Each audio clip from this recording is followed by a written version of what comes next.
Hello everyone.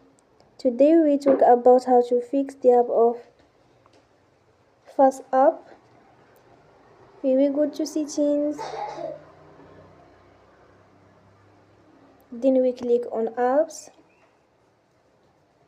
After that we will search the app FaceApp and we click.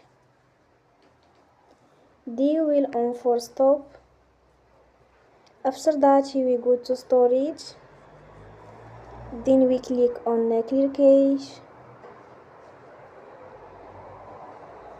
In the end, you will turn your Wi-Fi and you will turn again.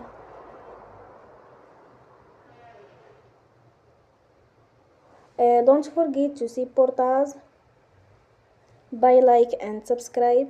See you next time and thank you for watching.